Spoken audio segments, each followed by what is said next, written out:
Écoutez, vous n'irez nulle part dans la vie si vous essayez d'être Superman de tout le monde. Prends. Les gens ne s'arrêtent jamais de demander quand ça sort.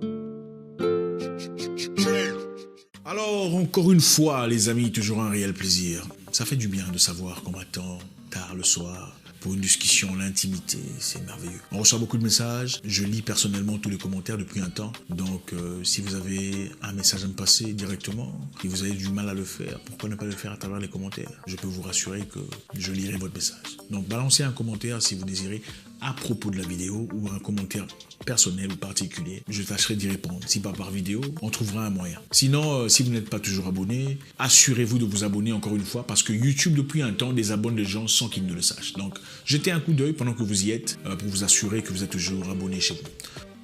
Voilà, on y va. On va répondre très rapidement à un message. On a reçu un message très intéressant venant d'un jeune qui voulait savoir pourquoi il a du mal à économiser son argent. Je pense que nous avons tous déjà été confrontés à ces situations très difficiles et désagréables de ne pas être en mesure de sauvegarder, de maintenir son argent au moins jusqu'à la fin du mois, n'est-ce pas? Donc voilà, on va essayer de voir et on va aller ensemble dans une réflexion emphatique essayant de trouver quelques solutions. Je vais vous raconter une petite histoire. Il y a un ami à moi, un proche, très ambitieux, très courageux. Déjà à l'époque, pendant que nous on gagnait rien, lui, il avait quelque chose. Il avait un salaire qui venait, mais il avait de projets d'avenir, de projets de construction, de développement. C'est un garçon très intelligent, le seul à avoir vraiment donné du temps, consacré son énergie à développer son intelligence et ses capacités. Mais à partir de ce moment-là, puisque vous savez très généralement dans beaucoup de familles en Afrique, il était devenu la personne vers qui tout le monde se retournait. Toutes les difficultés de la famille étaient gérées par lui, sur le plan financier. Bien qu'il soit le cadet de sa famille, c'était la personne vers qui on se retournait parce qu'il était en Europe. Il faisait plusieurs boulots à la fois, parti aux États-Unis, c'était un peu compliqué pour lui parce que finalement, le plus clair de tout ce qu'il gagnait rentrait en Afrique, pas pour lui-même, mais pour gérer les problèmes d'autres personnes de sa famille. Donc à chaque fois qu'il y avait des difficultés, sa tante par exemple avait toujours des problèmes. Je connais parce que c'est quelqu'un de très proche et c'est toujours lui qui envoie de l'argent pour gérer. Ah, ma maison, il y a la pluie qui...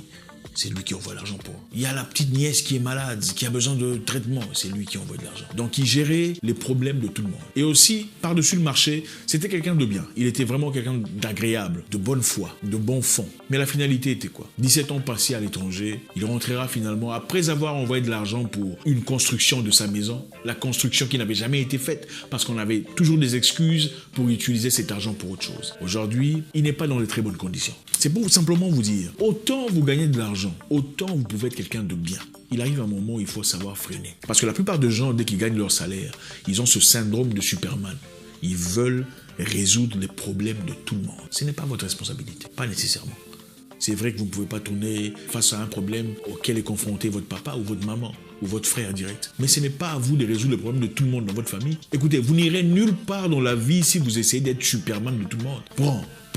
Les gens ne s'arrêtent jamais de demander quand ça sort. Et écoutez-moi, on peut vous présenter des problèmes compliqués disant il y a l'enfant qui est en train de mourir. Si vous dites que vous n'avez pas d'argent, cet enfant-là ne mourra pas, curieusement. Parce que généralement, on a l'impression que qu'en donnant, on va sauver la vie de cet enfant. Dans les cas très rares, c'est vrai. Mais chez nous, en Afrique, dans la plupart des cas, on te dira que l'enfant est en train de mourir, donc si tu ne participes pas, l'enfant mourra. Mais vous gardez votre calme pendant un petit moment. Vous reverrez l'enfant dans une semaine en train de jouer. Soyez un peu égoïste. Pensez à vous. C'est ça le message, le tout premier. Pensez à vous. Vous avez des projets de vie, de projets d'avenir, de construction, de développement. Vous n'arriverez jamais à l'accomplir si vous êtes toujours celui qui fait la mère Teresa. Prends.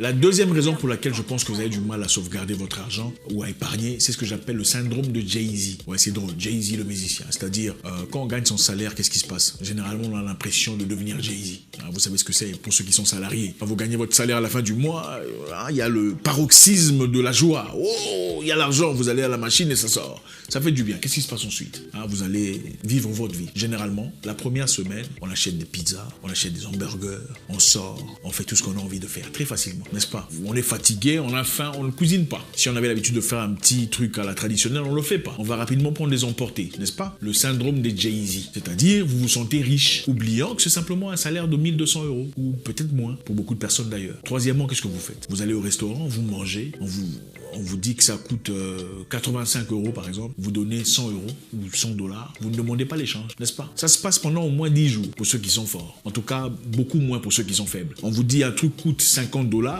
vous donnez 100 $, vous ne demandez pas l'échange. Petit à petit, qu'est-ce qui se passe? En réalité, vous donnez un bon pourcentage, peut-être si pas 20% de votre salaire, en distribuant comme ça gratuitement. Gardez l'échange, gardez la monnaie, gardez la monnaie. Garder la monnaie est l'une des raisons pour lesquelles beaucoup de gens sont pauvres et continueront à rester pauvres. Vous faites tomber de l'argent, $1, $5, vous ne ramassez pas. Beaucoup de gens le font, je le fais aussi. Je sais exactement de quoi je parle. Tu fais tomber de l'argent devant les gens, tu fais semblant comme si tu étais riche. L'une des raisons pour lesquelles beaucoup de gens ont du mal à garder l'argent, c'est parce qu'ils veulent prétendre être riches pendant qu'ils ne sont pas. Il faut vivre selon ses moyens. Il ne faut pas acheter des choses qui sont plus chères que ce que tu gagnes. Il faut vivre, vous pouvez vivre une vie bien avec ce que vous avez. Comme je le dis très souvent, mon père n'a jamais été une personne riche. On n'a jamais eu de voiture chez nous. Mais on était bien parce qu'on vivait en accord avec ce qu'on avait. Le syndrome de Jay-Z. Acheter des trucs dont vous n'avez pas besoin, donner de l'argent maladement ou avec ostentation, faire des choses qui n'ont pas d'importance. 3. Donc pour les hommes, c'est le syndrome de Jay-Z. Pour les femmes, c'est le syndrome de Rihanna. Rihanna simplement parce que voilà, vous voulez vous faire belle tout le temps, tout le temps. C'est bien de se faire beau, c'est très intéressant. Se faire belle, c'est bien. Mais écoutez, si votre homme est incapable de vous aimer à votre juste valeur, à votre juste nature, je ne pense pas qu'il vous mérite. Ce n'est pas en vous déguisant ou en changeant votre visage que vous avez de la valeur. Si on ne vous aime pas en réalité, on ne vous aimera pas. Si vous avez de faux cheveux, des fausses babouches, des fausses jambes, des faux visages. Il faut qu'on vous aime vous pour de vrai. Pas ce que vous prétendez ou vous devenez. Votre transformation n'est pas votre vraie réalité. C'est-à-dire, vous n'avez pas besoin d'acheter des ongles 4 fois par mois. Ce n'est pas important. Si vous en faites beaucoup de fois, essayez de revoir. Les achats inutiles, les ongles, les faux cheveux, surtout les faux cheveux.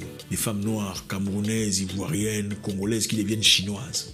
Ça sert à quoi tout ça? Vous avez besoin d'argent, vous n'avez pas besoin de tout ça. Si ces histoires vous apportent de l'argent, génial. Je répète, si ces histoires vous apportent de l'argent, très bien. Si ce n'est pas un investissement, c'est une perte. Syndrome de Jay-Z ou de Rihanna. Alors, comment trouver une solution? Comment résorber cette histoire? Comment améliorer sa situation sur le plan financier? Premièrement, à partir du moment où vous recevez votre salaire, payez-vous d'abord. C'est-à-dire, payez au moins 10% de ce que vous gagnez à vous-même. Qu'est-ce que moi je faisais? J'avais l'habitude de créer un nouveau compte. C'est-à-dire, j'ai un compte bancaire où on me paye mon salaire, mais j'ai un autre compte bancaire d'épargne ou savings account, un autre compte bancaire d'épargne où je ne mets que de l'argent que je ne touche pas. Généralement, ça dépend des banques. Certaines banques vous donnent des possibilités d'avoir de l'argent épargné quelque part où vous n'y aurez accès qu'après 32 jours, compte de 32 jours, comme on disait. C'est-à-dire, cela vous empêche de toucher cet argent à volonté. Payez-vous avant, donc à partir du moment où vous recevez votre salaire, que cet argent quitte ce compte bancaire principal pour aller à un compte bancaire secondaire. Comme ça, le reste de l'argent sera géré à travers vos factures, à travers vos paiements, votre loyer et tout le bazar. 5. En parlant de vous payer, ne faites pas confiance en vous-même. Ne faites pas confiance en votre bonne volonté. Faites ça automatiquement. C'est-à-dire demandez à la banque, à partir du moment où vous recevez votre salaire, de transférer 10% dans un nouveau compte bancaire. Puisque si vous vous dites de le faire manuellement, qu'est-ce qui va arriver? Vous le ferez le premier mois, vous le ferez encore peut-être le second mois. Mais à partir du 3e, 4e, vous allez vous fatiguer. De votre compte bancaire principal à un nouveau compte bancaire. 7. Faites un tracking de vos dépenses mensuelles. Ça, je devrais d'ailleurs le dire premièrement, principalement, en prélude. Faites un tracking de vos dépenses. Généralement, on dépense beaucoup d'argent dans des choses qu'on ne sait pas. Parce que quand on vous demande, vous avez dépensé cet argent en faisant quoi? Vous ne savez pas. Vous aviez de l'argent. On te dit, j'avais $1000, j'en avais 2000. Tu as fait quoi? Vous ne vous en souvenez pas. Écrivez sur papier. Tout ce que vous faites avec munitie, avec détail. J'ai dépensé de l'argent à acheter une sardine. J'ai dépensé de l'argent à acheter des chaussures, 50. J'ai dépensé de l'argent à acheter des chaussettes. J'ai acheté de la pâte dentifrice. Écrivez tout ce que vous dépensez sur papier. Répertoriez-les pour savoir. À la fin du mois, ça sera plus facile. En regardant le bout de papier, vous saurez, j'ai dépensé autant en ça. Je dépense beaucoup d'argent à m'acheter des produits cosmétiques. Hein. C'est comme ça que vous identifiez. Je dépense beaucoup d'argent à m'acheter des unités ou des crédits pour le téléphone. J'ai appelé qui? Rien d'important, personne d'important. Qu'est-ce que j'ai gagné à travers ces appels téléphoniques? Peut-être pas grand-chose. C'est à partir de ça que vous savez qu'est-ce qu'il faut faire. C'est à partir de ce papier que vous saurez qu'est-ce qu'il faut couper, qu'est-ce qu'il faut retirer de cette liste mensuelle. Parce que, écoutez, on dépense tous de l'argent dans des choses sans importance, qu'on le veuille ou pas. Et souvent, on a l'impression de dépenser de l'argent dans des choses qui ont de l'importance. Mais donc, la vraie réalité est que nous dépensons beaucoup d'argent dans des choses qui n'ont aucune importance. Dans des très petites choses, du chocolat, des unités, des mégabytes, des faux ongles, maquillage, montres, chemises. Très souvent, on n'en a pas besoin. À partir du moment où vous écrivez ce que vous dépensez, vous savez comment identifier qu'est-ce qu'il faut réduire. Réduire les emportés, par exemple, vous décidez de cuisiner à la maison au lieu d'aller acheter des emportés chaque jour qui ne sont pas substantiels sur le plan alimentaire et qui ne sont que des dépenses en réalité. Donc écrivez vos dépenses pour pouvoir résorber les problèmes. Encore une fois les amis, il y a beaucoup de choses à dire. On ne pourra malheureusement pas tout finir ou tout identifier ici dans une seule vidéo. Vous voulez autre chose, des sujets plus percutants dans ce sens? Faites-nous savoir, comme ça on pourra développer. C'est toujours intéressant. J'espère avoir répondu à la question de mon confrère. Comment préserver de l'argent? Comment sauvegarder son argent? J'espère vous parler encore très bientôt dans une nouvelle vidéo. Au revoir.